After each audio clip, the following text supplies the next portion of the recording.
तो आज मैं आपको एक अनोखी रहस्यमय कहानी सुनाऊंगा। अगर आप चैनल पर नए हैं तो अभी सब्सक्राइब कर ले तथा कहानी पूरा देखें। अंत में एक अनोखा रहस्य छुपा है। धन्यवाद। तो सुनिए। बहुत पुरानी बात है। हिमालय की तलहटी में सोमगिरी नामक एक छोटा सा गांव था। वहां माधव नाम का एक कुम्हार रहता था। माधव के हाथ मिट्टी के बर्तन बनाने में इतने माहिर थे कि लोग कहते थे उसकी बनाई सुराही का पानी अमृत जैसा शीतल होता है। माधव शिव का परम भक्त था, लेकिन वह कभी मंदिर नहीं जाता था। उसका मानना था कि उसका काम ही उसकी पूजा है। एक बार गांव में भीषण गर्मी पड़ी। नदियां सूख गईं और गांव का इकलौता कुआं भी तल तक पहुंच गया। गांव के जमींदार ने आदेश दिया कि अब से कुएं का पानी केवल उन लोगों को मिलेगा जो बदले में कुछ स्वर्ण मुद्राएं दे सकेंगे। गरीब ग्रामीणों के लिए पानी का संकट खड़ा हो गया। माधव ने ये देख अपनी झोपड़ी के बाहर एक मिट्टी का बड़ा घड़ा रखा और उसे रात भर ओस और पहाड़ों से रिसने वाले थोड़े बहुत पानी से भरता रहा। वह प्यासे राहगीरों और निर्धन ग्रामीणों को मुफ्त में पानी पिलाने लगा, लेकिन जल्द ही उसका पानी भी समाप्त होने लगा। माधव परेशान होकर महादेव को पुकारने लगा, हे त्रिलोचन, मुझे धन नहीं चाहिए, बस इतना बल दो कि मैं किसी की प्यास बुझा सकूं। उसी रात एक विचित्र साधु माधव की झोपड़ी पर आया। साधु के बाल बिखरे थे और उनके शरीर पर भस्म लगी थी। उन्होंने माधव से पानी मांगा। माधव ने अपने घड़े का आखिरी बचा हुआ पानी उन्हें दे दिया। साधु पानी पीकर मुस्कुराए और बोले, माधव, तुम मिट्टी के साथ खेलते हो, क्या कभी तुमने अपनी आत्मा की मिट्टी को शिव के रंग में रंगा है? माधव ने विनम्रता से कहा, महाराज, मैं अनपढ़ हूँ, मुझे मंत्र नहीं आते, मैं तो बस मिट्टी को आकार देना जानता हूँ। साधु ने उसे अपनी झोली से एक कंकड़ निकाल कर दिया और कहा, इसे अपनी मिट्टी में मिला देना और इससे एक पात्र बर्तन बनाना।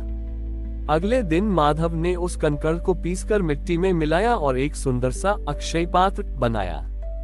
जैसे ही वह पात्र तैयार हुआ, उसमें से शीतल जल की धारा बहने लगी। वह घड़ा कभी खाली नहीं होता था। माधव ने पूरे गांव को निमंत्रण दिया कि वे आकर अपनी प्यास बुझाएं। जमींदार को जब ये पता चला तो वह ईर्ष्या से भर गया। उसने अपने सिपाहियों के साथ आकर उस घड़े को बलपूर्वक छीनने का प्रयास किया। जैसे ही जमींदार ने घड़े को हाथ लगाया, वह घड़ा साधारण मिट्टी का ढेर बन गया और उसमें से पानी के बजाय राख निकलने लगी। जमींदार क्रोधित होकर माधव को मारने दौड़ा। तभी वही साधु वहां प्रकट हुए, लेकिन इस बार उनके पीछे एक अलौकिक तेज था। वे साक्षात महादेव थे। उनके हाथ में डमरू था और मस्तक पर चंद्रमा चमक रहा था। महादेव ने गरज कर कहा, अहंकारी, जो पात्र करुणा के लिए बना था, उसे लालच कभी नहीं भर सकता। महादेव के दर्शन पाकर पूरा गांव नतमस्तक हो गया। शिव जी ने माधव की ओर देखा और कहा, पुत्र, जिस प्रकार मिट्टी तपकर पक्की होती है, उसी प्रकार तुम्हारा हृदय सेवा की आग में तपकर कुंदन बन गया है। आज से यह गांव कभी प्यासा नहीं रहेगा। शिव जी ने अपने त्रिशूल से भूमि पर प्रहार किया और वहां एक पवित्र सरोवर प्रकट हो गया, जिसका पानी कभी नहीं सूखता था। माधव उस सरोवर का रक्षक बना और उसने सिखाया कि महादेव केवल कैलाश पर नहीं, बल्कि उस हाथ में भी है जो प्यासे को पानी पिलाता है। माधव के उस चमत्कारी सरोवर और उसकी निस्वार्थ भक्ति की कीर्ति धीरे धीरे हिमालय की सीमाओं को पार कर दूर दराज के राज्यों तक जा पहुंची। अब वह गांव एक तीर्थ बन चुका था, लेकिन जहां श्रद्धा बढ़ती है, वहां कभी कभी अंधविश्वास और पाखंड भी अपनी जगह बनाने की कोशिश करते हैं। गांव में रुद्रभट्ट नाम का एक विद्वान पंडित आया।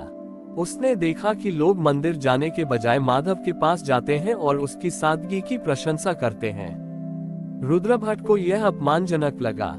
उसने गांव वालों के मन में संदेह बोना शुरू किया, यह माधव एक नीच जाति का कुम्हार है। इसके बनाए मिट्टी के पात्रों और इस सरोवर का जल पीना शास्त्र विरुद्ध है। महादेव केवल शुद्ध मंत्रों और स्वर्ण के पात्रों से प्रसन्न होते हैं, मिट्टी से नहीं। धीरे धीरे गांव के कुछ लोग रुद्रभट्ट की बातों में आने लगे। एक दिन रुद्रभट्ट ने माधव को चुनौती दी, यदि तुम सच्चे भक्त हो तो सिद्ध करो।